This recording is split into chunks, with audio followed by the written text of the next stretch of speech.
hoje acordei com a notícia de que o senador Randolfo Rodrigues desistiu daquele projeto de lei que evitaria o controle do Senado pela direita numa vitória que promete ser acachapante da direita para o Senado em 2026.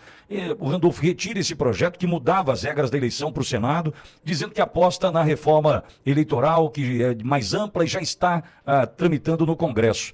Essa mudança de regra no meio do jogo, agora, essa mudança de posicionamento do Randolph, qual a leitura que o senhor faz dessa situação envolvendo talvez a mais importante eleição que temos pela frente, que é a eleição para o Senado em 2026, presidente? Alguns jornais até falavam que era para não fortalecer um tal de Bolsonaro. Bem, eu não mando no parlamento, não mando em votos de ninguém, nem dos meus filhos não mando no voto deles. Quem dirá do Zuco que está na minha frente aqui. A gente conversa. Obviamente, o Zuco que está na minha frente é um possível candidato ao Senado para 26.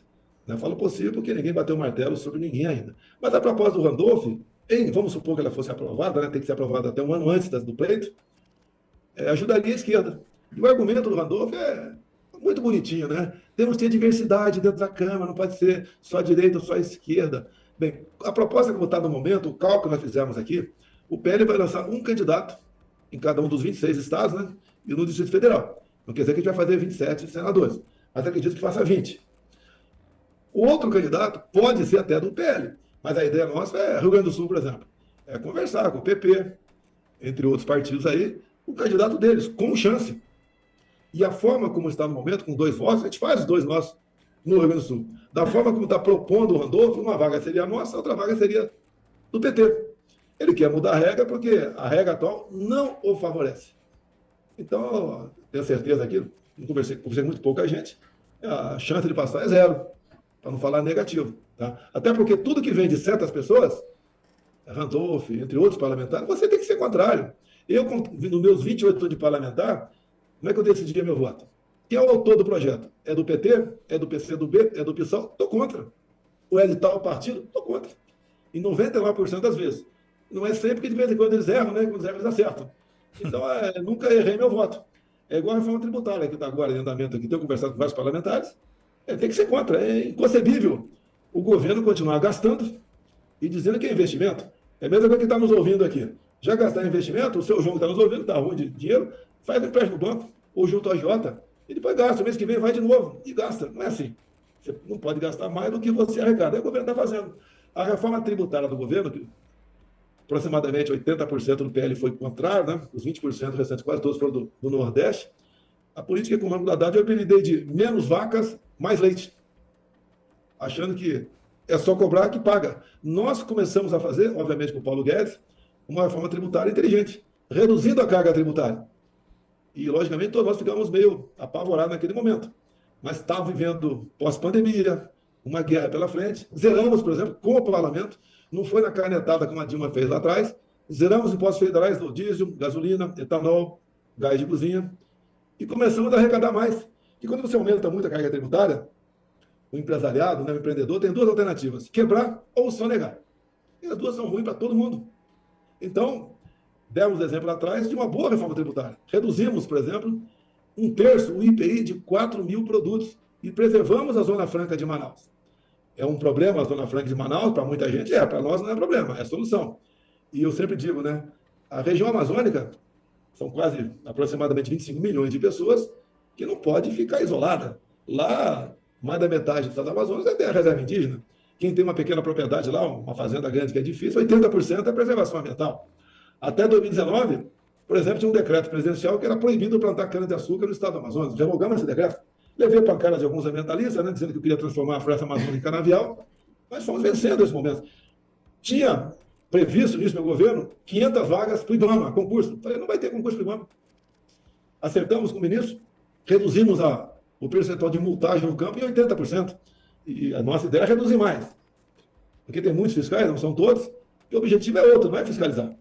E sempre fui contra essa tal da agenda woke, 2030, venda de carbono, porque os países que vêm nos obrigar a agir dessa maneira, como por exemplo a França, lá não tem um palmo de mata ciliar. Lá não tem área de preservação ambiental. A Europa, como um todo, era 5%. E com essa crise da guerra da Ucrânia, muitos países reduziram para 0%.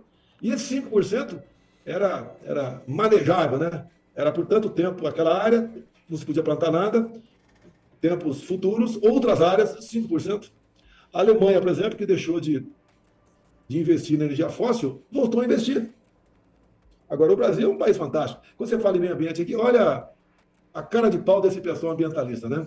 Eu não tenho o número exato aqui, mas o estado de Roraima, ele é toda energia termoelétrica, ou seja, aquelas usinas, né, à base do diesel. Eu não sei o número exato, quantas dezenas de caminhões diesel são usados por dia para manter a termoelétrica funcionando. E nós não conseguimos, nosso governo, não conseguimos fazer o tal do linhão de Tucuruí. Era um linhão que via lá de Manaus para Boa Vista. E o linhão corria ao lado da rodovia. E você não tinha licença para isso. Porque, obviamente, o interesse de quem ganha dinheiro na termoelétrica lá em Roraima. A questão ambiental também jogava pesado no tocante a isso daí. Inclusive, até preocupado em falar, né? No início de 2019, nós convocamos o Conselho da Defesa da República para decretar o estado de defesa na região para a gente poder fazer o leão. Que não é apenas ONGs, entre os interesses, até o Ministério Público. Até o IP trabalhava contra, o que não é incomum, né, isso acontecer pelo Brasil. Bem, resolvemos não levar avante a questão do estado de defesa para aquela área, que é um remédio constitucional, e depois conseguimos, então, por outras vias, né, dar o início da construção do União e do Curitiba, lá, inclusive, por ocasião da pedra fundamental. Não sei qual vai ser o ritmo do trabalho nesse governo, se bem é uma obra que é dinheiro privado. Vamos ver como é que fica. Mas você pode ver, a questão ambiental cai por terra. O pessoal que defende o meio ambiente do Brasil devia ser o primeiro interessado a fazer união para você não queimar dezenas de caminhões, né, tanque de diesel por dia. Mas é muita hipocrisia, né, presidente? Muita hipocrisia. Hipocrisia esse cara. Então, um pouco ver essa menina Tuber, como é que é? A Greta? Greta, que sinuca de bico que ela está agora, para explicar aí as baboseiras que você falou e defende no momento. Sim. A gente vai criando uma consciência no Brasil. Até para ver se tu dava de pastor aqui, ou de padre, né? É. Que a gente falar, então, a passagem bíblica que diz: por falta de conhecimento, meu povo pereceu. O povo tem que ir tomando conhecimento. Por exemplo, chegou para mim, não de forma oficial ainda, mas é um estudo feito pelo Senado americano sobre vacinas. Não pedi ontem, foi um colega meu num cartório aqui para fazer a tradução juramentada, né? Não tive o valor que vai ser cobrado, mas que é um prazo de 2 meses, é muito tempo. Eu quero isso no máximo em 15 dias para divulgar para nós aqui um trabalho do Congresso americano bem diferente daquela CPI do circo lá no Senado sobre a Covid, onde eu era atacado o tempo todo chamado de genocida. O que está escrito em inglês, eu não falo inglês, mas conversando com quem conhece, é algo de cair para trás o relatório do parlamento americano, que, levando-se em conta a credibilidade deles e o nosso aqui, não tem comparação. Lá você pode acreditar. Aqui foi um circo. Aquelas pessoas sem cultura nenhuma chamando todo mundo de negacionista, terraplanista, né? E vacina salva. Mas, presidente... A economia te vê depois, etc. E lá nos Estados Unidos foi exatamente diferente a conclusão dessa comissão lá. Mas, presidente, ao mesmo tempo que a gente percebe que esse discurso colocado, em especial em tempos de CPI do circo, enfim, né, do genocida, do negacionista, esse discurso perdeu aderência, se é que teve em algum momento, porque a gente tem um dado de uma pesquisa do Instituto Paraná que coloca na estimulada o senhor com mais de 45% das intenções de voto, né, colocando Lula com 31% das intenções, mostrando que esse tipo de discurso, né, alinhado a tudo que a gente vê por onde o senhor passa no Brasil, que isso não cola mais não, hein, presidente? Não cola mais, uma persistência nossa muito grande. Nós não cedemos essas pressões enormes, né, de racista, fascista, homofóbico, xenófobo, o tempo todo escrotizando contigo, né? Que eu matei 300 mil no Brasil. Inclusive, nesse relatório, não quero falar aqui agora, porque eu acho que nem eu nem você queremos problemas, né? Ela fala do tratamento alternativo para a Covid. Por coincidência, as duas coisas que a gente falava lá atrás. Como é que o Bolsonaro sabia disso? O Bolsonaro leu. Ligava para a África subsaariana. Por que os africanos não estão morrendo? Se ele tem um IDH lá embaixo. Um sul-africano com peso de 50 quilos é musculoso em alguns países. Né? Porque, por exemplo, um militar com o mesmo poder aquisitivo de um civil na Amazônia, a tendência não, tinha menos mortes do lado militar, porque tomava algo preventivo para a malária. Lá na África, tomava algo preventivo para a cegueira dos rios. Tá? É igual você falava, né? Muitos remédios são descobertos por acaso, até o próprio Viagra, por acaso, o Tadalafila, né, princípio ativo. É igual na Guerra da Coreia, na Guerra do Pacífico. Não tinha mais quem doasse sangue, chegava o soldado ferido, ele ia morrer. Então o cara falou, tem que meter alguma coisa na veia do cara aí. Daí ele tocou água de coco mais novo um pouquinho, com menos potássio, e os caras sobreviveram. Se fosse esperar a comprovação científica, os caras tinham morrido. E aqui, tiraram a autonomia do médico. Tá? A Justiça e o Senado brasileiro tiraram a autonomia do médico. Inclusive, teve um senador lá da região amazônica que apresentou um projeto condenando a 3 anos de cadeia, no mínimo, quem porventura receitasse um medicamento sem comprovação científica. Ou seja, o chazinho, a vovó que fazia o chazinho para netinha, ia pegar 3 anos de cadeia. Que não é para Covid, é para toda coisa. Inclusive, outro dia, né? Só para não tocar mais nesse assunto, eu vou falar. Por exemplo, quando eu estou com um problema bravo de estômago, o que eu tomo? Alguém sabe o nome do remédio? Eu tomo Coca-Cola, o estômago é meu e me dou bem, ponto final. Quero papo, tá?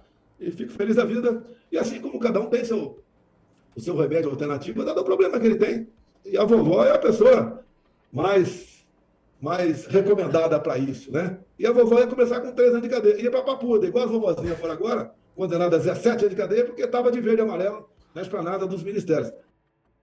Fux elogia Moraes por luta gloriosa e exitosa contra discursos de ódio nas redes. Ministro do STF, relator de ação que interpela a constitucionalidade do artigo 19 do Marco Civil, o que pode regular as Big Techs. Vou trazer aqui para vocês as principais informações do dia de hoje.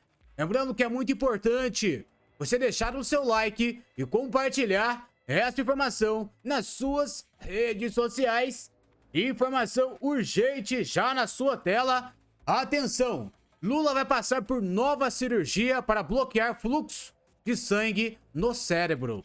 Outra informação que está repercutindo e é muito estranho: Ibovespa acaba de subir 2.000 pontos em menos de 5 minutos. Alguém está sabendo de algo que nós não estamos sabendo? Vale lembrar que o mercado sempre sabe com antecedência dos acontecimentos. Um pico. Acompanhe esse gráfico aqui. Alguma coisa está acontecendo no Brasil e o mercado já está à frente sabendo. Será que isso aqui vai acontecer? Será que o fim de Luiz Inácio Lula da Silva já chegou? Não sei. É uma informação não confirmada ainda, mas isso aqui é assustador. Olha o pico que o mercado deu pra cima. Ninguém estava acreditando mais o Brasil nas mãos dos descondenados. E agora ele no hospital, aparece isso aqui. Isso aqui é um fato estranho, nada confirmado. O presidente Luiz Inácio Lula da Silva, a única informação que tem é que ele vai passar por uma nova cirurgia. Mas parece que tem alguma coisa de errado. O mercado já está agindo. Esses são os 20 parlamentares que votaram contra a contagem pública de votos. Bacelar, Flávio Nogueira, PT. Helder Salomão, PT. José Guimarães, do PT. Luiz Couto, PT. Dandara, PT. Patros Ananes, PT. Renildon Cailheiros, PCdoB. Érica Cocai, PT. Elter, PT. Dandara, PT. Kim Kataguiri, a nova direita limpinha. Olha aqui quem tá contra o voto impresso. Quem tá contra o voto impresso, Kim Kataguiri. Laura Gardeiro, do PSD. Delegada Catarina, PSD. Pedro, do PRD. Tabata Amaral, PSB. Pedro Campos, PSB. Valdemar Oliveira, Avante. Célia, do PSOL. E Chico Alencar, do PSOL. Essas 20 pessoas precisam da sua atenção. Você precisa marcar o nome dessas pessoas para que na próxima eleição a gente faça uma limpeza. Você é a favor do voto impresso no nosso país? Tem um apoio seu? Deixa aqui nos comentários. É uma pauta importante que o povo brasileiro vem pedindo há muito tempo. Opositor de Putin cai misteriosamente de uma janela do 11º andar de um prédio enquanto era interrogado por policiais. Mais uma morte de opositor que acontece após uma reunião que ele estava tendo. O que será que aconteceu? A morte aconteceu.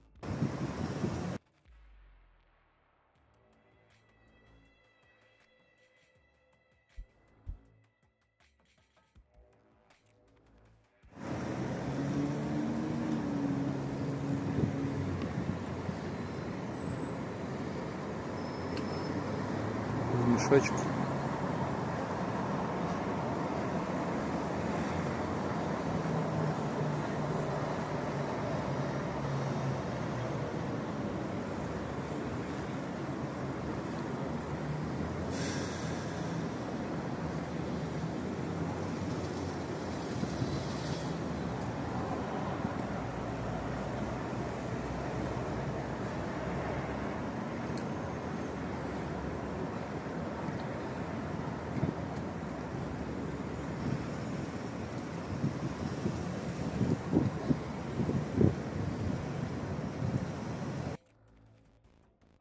Mais um opositor contra Putin que cai misteriosamente de uma janela. Será que ele caiu?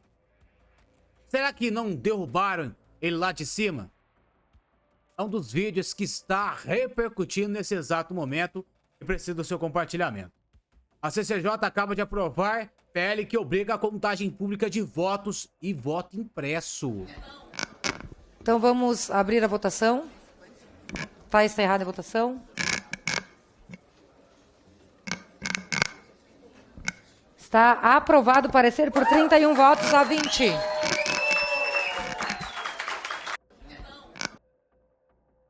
Deputado José Medeiros pede mobilização para a população para aprovar a contagem pública de votos no plenário da Câmara. Converse com o seu deputado, peça o voto dele. Nós precisamos trazer o eleitor brasileiro ao protagonismo do processo eleitoral. Olá pessoal, tudo bem? Aqui é o deputado federal José Medeiros. Acabamos de aprovar na Comissão de Constituição e Justiça a contagem pública de votos. A luta agora é para trazê-lo ao plenário para que possa ser aprovado ainda esse ano. Quero agradecer aqui ao presidente Jair Bolsonaro e a todos aqueles que primeiramente tiveram essa ideia e que acabaram tendo seus projetos declarados inconstitucionais. Agora resgatamos essa ideia de trazer confiança ao processo eleitoral brasileiro. Nós temos um processo rápido, eficiente, mas precisa da confiança da população brasileira. E essa confiança se dá quando a gente pode contar os votos publicamente para atender à Constituição brasileira, que é o princípio da publicidade. Nós estamos agora pedindo o seu apoio para que converse com o seu deputado, peça o voto dele. Nós precisamos trazer o eleitor brasileiro de volta ao protagonismo do processo eleitoral. O processo não são dos políticos, não é do TSE, o processo é do povo brasileiro. Contagem pública de voto. Um grande abraço. Gilmar Mendes e Fux dizem que a imunidade parlamentar é relativa e defendem Fábio Schor, dizendo que é a instituição que foi atacada é a instituição PF que está sendo vilipendiada e se não houver um sistema de proteção, isso terá uma série de consequências.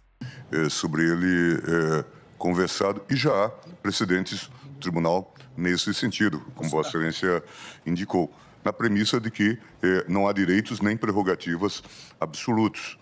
E o próprio texto constitucional, lembrava o ministro Dino não faz muito, ele indica e fala expressamente sobre o abuso de prerrogativas parlamentares.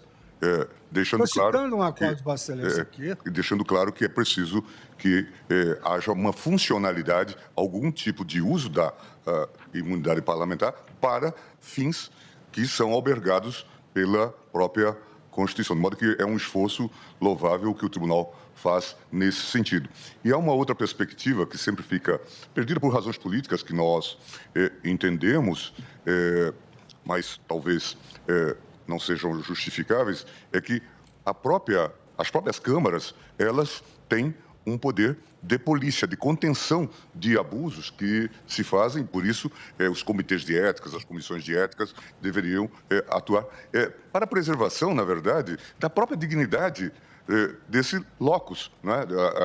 A rigor, o debate parlamentar, quando descamba para ataques, para atos de vilania, para... Palavras de baixo calão. Isso, obviamente, desvaloriza institucionalmente a casa que tem isto como palco, né? Então, é preciso que se entenda que isso se faz na defesa até mesmo... Da imunidade. Da instituição, da institucionalidade. É preciso ter essa percepção. Esses dias, diante de uma reclamação feita a um ataque a um delegado da Polícia Federal, houve a abertura de inquérito a pedido do eminente Procurador-Geral da República, e aí essas coisas têm uma série de implicações. Não é aquela pessoa do delegado que está sendo atingida. É a instituição. É a instituição Polícia Federal, né, que está sendo vilipendiada. E se não houver um sistema de proteção, essas pessoas dirão, mas por que eu estou me sacrificando, eu estou me expondo? Quer dizer, isso tem uma série de consequências. O Gilmar Vaciante tocou agora num aspecto interessantíssimo, porque qual é o estímulo que a pessoa que a instituição vai ter de monitoramento se não vai acontecer nada? Você citou a comissão de ética. No caso aqui, vamos dizer assim, o nosso paralelismo da comissão de ética é a notificação, que o ministro Toffoli também explorou. Quer dizer, tem uma notificação, tem uma comissão de ética que vai atuar ex post facto. com uma forma mais amena, porque também eles têm uma cultura de que o que é mais ou menos para ele, para nós é muito. Mas a notificação já é uma manifestação de que as redes poderiam, digamos assim, monitorar melhor. E que, no meu modo de ver, depois da leitura da Constituição de 88, evidentemente que a imunidade de responsabilidade civil é inconstitucional. Evidentemente, tem que ter uma moderação, pode ser até uma inconstitucionalidade parcial, mas que está fora da moldura constitucional. Ministro Alexandre de Moraes disse que o STF deveria aproveitar o julgamento das redes sociais para regulamentar a inteligência artificial. Isso é expert, no Tribunal Superior Eleitoral, para fins só eleitorais, para as eleições agora de 2024, presididas pela ministra Carmen, nós aprovamos a resolução que é de obrigação das plataformas, tudo que for utilizado em inteligência artificial constar que aquele texto, aquela imagem, aquela voz, aquele áudio foram produzidos por inteligência artificial. Então, é uma responsabilidade aqui objetiva, pelo menos no campo eleitoral, para as plataformas. Porque Vossa Excelência disse logo de início que a indenização, na verdade, é o prêmio de consolação. Nas eleições, e nós tivemos aqui no nosso estado, um país vizinho, na Argentina, na véspera das eleições, produzido por inteligência artificial, um discurso inventado de um dos candidatos, que acabou influenciando as eleições. Então, imagine a utilização da inteligência artificial no dia da eleição, como pode prejudicar. E se nós levarmos isso para o restante, como pode prejudicar as vidas das pessoas. Então, lá, como entendo aqui, depois, quando for o meu momento de votar, eu vou especificar isso, lá no eleitoral, como aqui, me parece que as plataformas têm a obrigação, e isso consta no projeto aprovado pelo Senado Federal, de identificar que aquela mensagem, aquela imagem, aquele áudio são manipulados por inteligência artificial. Obrigado, ministro Fux. Você acha que seria pertinente nós, eventualmente, adotarmos o paradigma? Eu acho que nós já deveríamos aproveitar o momento, até porque a questão da responsabilidade das redes inclui também a inteligência artificial. Senhor presidente, agradecendo a generosidade do plenário. Ministro Fux, antes que Vossa Excelência conclua, ministro Fux, desculpa, apenas sobre essa temática da inteligência artificial. Meus amigos, vamos aqui com a informação do dia e me ajude a compartilhar. Fux elogia Moraes por luta gloriosa e exitosa contra discursos de ódio nas redes. Ministro Luiz Fux, do STF, elogiou o colega Moraes nesta quarta-feira, dia 11. Fux exaltou Moraes durante sessão no STF que delibera sobre a regulação das redes no Brasil.